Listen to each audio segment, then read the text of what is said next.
உங்கள் favourite TV ஷோக்களை இனி miss பண்ண தேவையில்லை. ZEE5 இல் முற்றிலும் இலவசமாக காணுங்கள், இங்கேயும் எப்பொழுதும். என்னுடைய செல்ல பொண்ணு என் குஷி, இன்னைக்கு நான் உன்னை பெத்து எடுத்திருக்கேன். இவ்வளவு பெரிய ஒரு சந்தோஷமான செய்தியை உங்க அப்பா கூட ஷேர் பண்ணிக்கணும்னு நான் ரொம்ப ஆசைப்படுறேன்.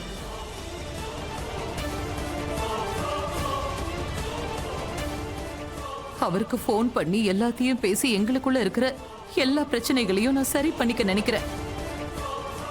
ஆனா அவருக்கு நான் ஃபோன் பண்ணப்போ திடீர்னு ராதா வந்து என் பக்கத்துல நிக்கிறத பார்த்தேன். அந்த ராதா ஒண்ணு ஒரு மாதிரி முறைச்சு பார்த்தா, அப்படியே உன்னை கொன்னுடுற மாதிரி பார்த்தா. ரொம்ப கஷ்டப்பட்டு அவளை இங்க இருந்து நான் துரத்திருக்கேன். ஆனா இப்ப நான் இந்த இடத்துல ரொம்ப தனியா இருக்கேன் குஷி. அம்மா இல்ல, எனக்கு உண்மையிலேயே பயமா இருக்கு. ராதா நிச்சயமா திரும்பி வருவா. அவளால ஏதாவது பிரச்சனை வரும்னு எனக்கு கண்டிப்பா தோணுது. அம்மா இது எல்லாமே போய் ராதா பத்தி உங்களுக்கு தெரியும்ல. ராதா அந்த மாதிரி கிடையாதுன்னு.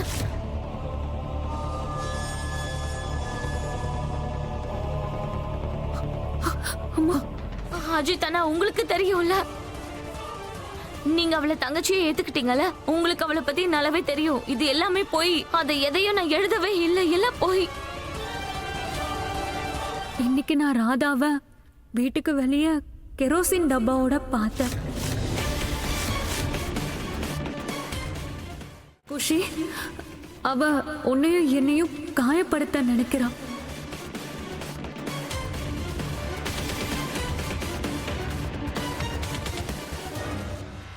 எனக்கு என்ன பத்தி எந்த பயமும் இல்லை. ஆனா உன்னை நினைச்சா பயமா இருக்கு.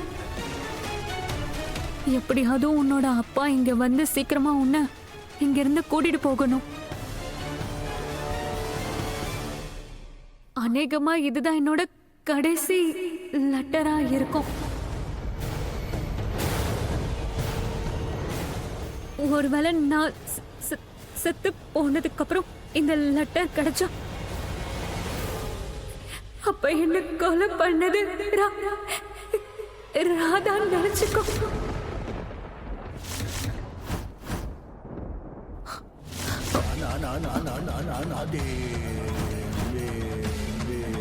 நான் கிருஷ்ண பரமாத்மா கிட்ட வேண்டது ஒன்னே ஒண்ணுதான்.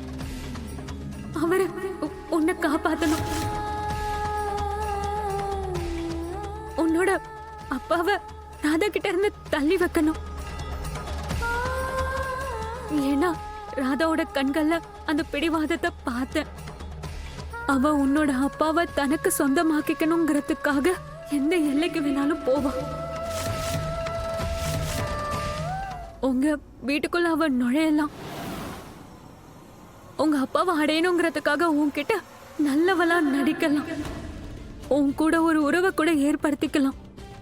எதுக்கும் ஜாக்கிரதையா இரு குஷி.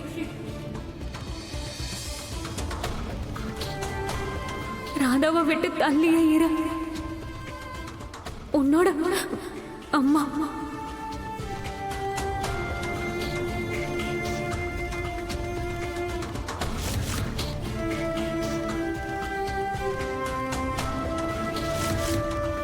ZEE5 ஆப்பை டவுன்லோட் செய்து அனைத்து எபிசோடுகளையும் இலவசமாக பாருங்க.